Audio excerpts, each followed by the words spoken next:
Hey guys, welcome to episode 10 of our Unreal Engine 5 beginner tutorial series, UE5 Made Easy. Today we're going to attach a sword to our character. We're going to create a socket for it and attach it there, and then we're going to go to our player and put it on him. And it's going to be fun, guys. Stay tuned. Alright guys, in the last episode we added notifies to our animation montages and just made where our attacking looked a little bit more solid, but they're still missing because these actual animations that we're using are meant to be used with a sword. So what we're going to do today is we're going to attach a sword to our player, and the first thing we need to do is we need to get a sword.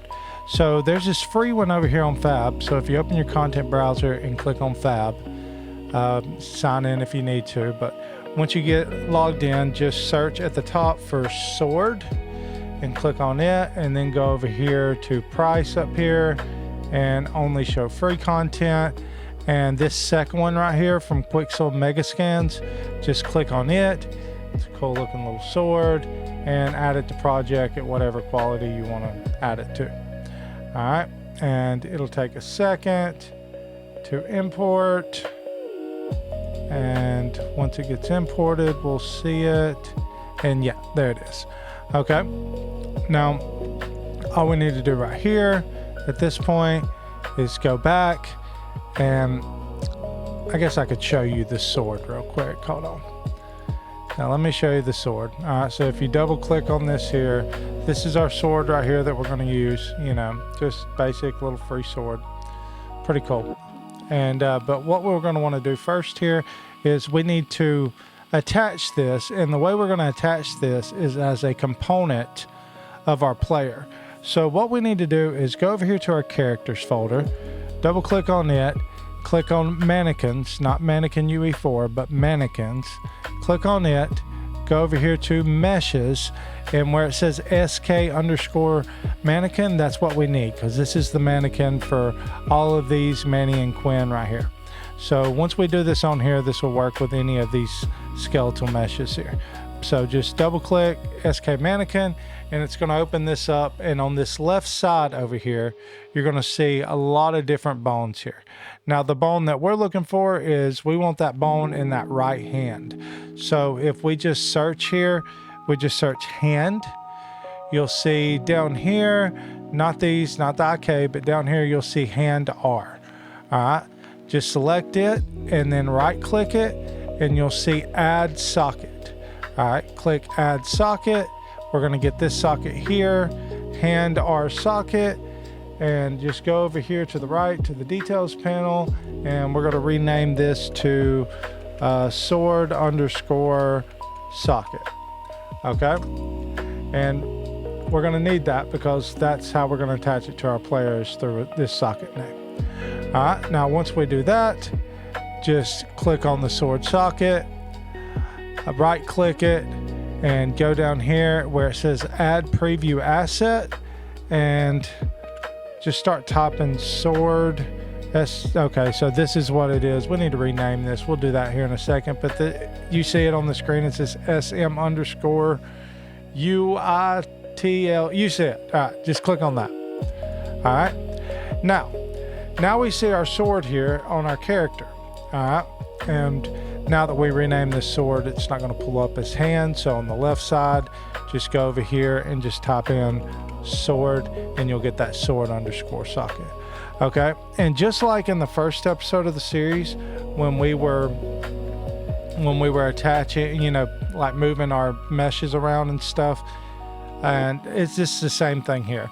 So what we need to do right here with this sword now is we just need to take it and we need to attach it somewhere in his hand to where it looks more natural. Okay, so what we want to do is go up here, and we'll want to select and translate it, and just grab the arrows and pull it, and then bring it down here, and then we'll grab it here and pull it over. Let's get kind of on the back side of it here so we can see. Well, let's go over here, and this is just pretty much, it's just moving stuff around. It's nothing too crazy, And I know this is like, whoa, this is a lot, but no, it's not that bad. Trust me. And we're going to change it. Remember your W, E, your R, and your Q. Well, let's see. W, E, R, and Q. Yeah, we can't use our Q right now, but our E key, you can press that, and this is for rotating. As you see, it's kind of going through his fingers there. So let's just kind of turn this a little bit here, and let's take it and slide it out here and pull it back, slide it up, slide it over here. Oh, we're getting there, we're getting close. All right, and now if we come over here a little bit, let's get on this back side here.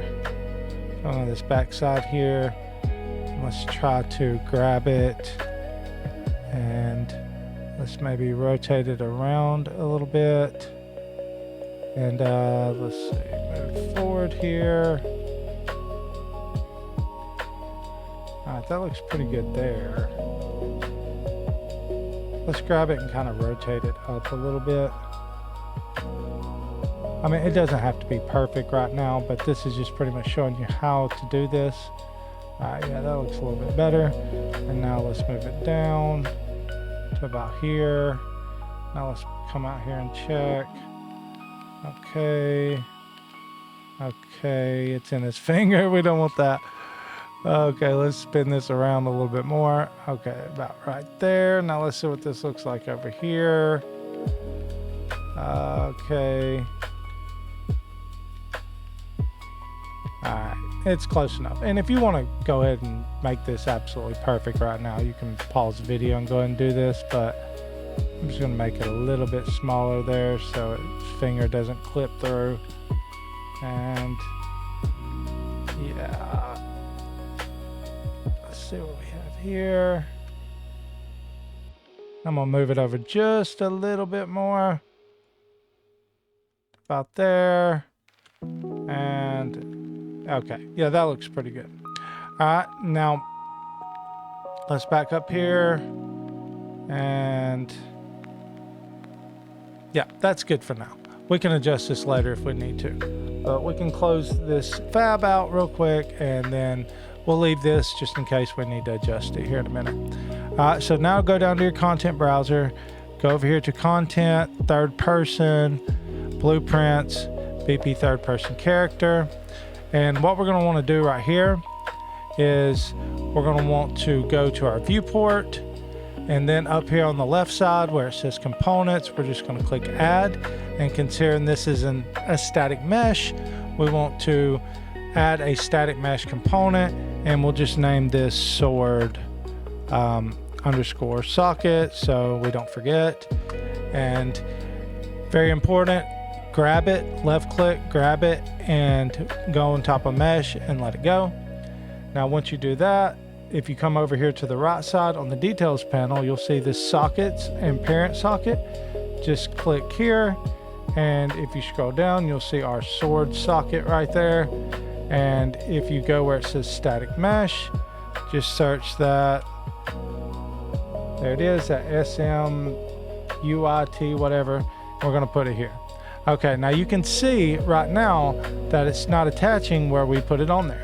Well, the reason is the transform's wrong over here on the right side. So where it says location and rotation and scale, just hit the little arrow there on the location, hit the arrow on the rotation, compile, save, and let's check it out. All right, so now, yes, we have the sword in our hand. All right, and let's attack. Let's see what this looks like here. Okay, so let's go here, here, and yeah, okay. Yeah, that looks good.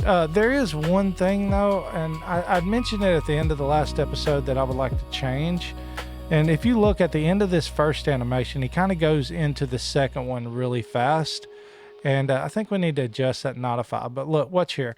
One, and then you see he doesn't really finish on that first one. He just kind of, you know, we kind of want him when he's right there to kind of go into the next one. But you see he kind of stops, and it doesn't look as natural to me. So what we'll do here is just go to your content drawer and then go over here to your characters folder, your my character, your animations, and on the animation montage, that was our attack animation, our second one.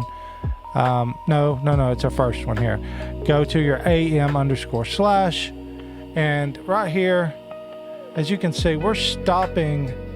We're setting this attack combo to continue somewhere like right in here, and I don't really like that. I think we should maybe move that. See, right here we're stopping, and then we're like trying to come out. So I'm thinking maybe somewhere like right after we do this, maybe like 27. Let's do that. And all you got to do to change that is just grab it and slide it over and then save. And this is just some minor tweaks. You're going to do a lot of this stuff to get it perfect.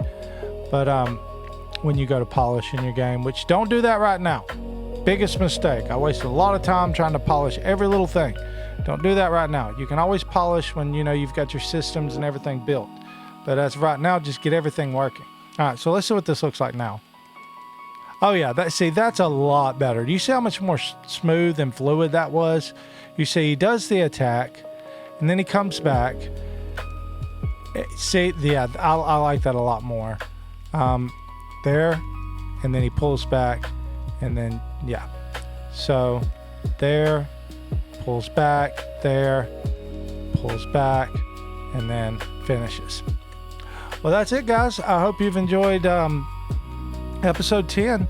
Our character now has a sword attached to it, and in the next episode, we are going to actually learn how to sheath this sword, and he won't just be walking around carrying it at all times. We're going to attach it to his, I don't know, we might attach it to his side. I'm not sure yet, but his side or his back. But yeah, thanks for watching episode 10, and like and subscribe if you haven't already, and check out our Patreon. We got a lot of cool stuff on there too. And also, I just added a one-on-one mentorship program. If you'd like me to actually mentor you and help you build your game, you can sign up on there.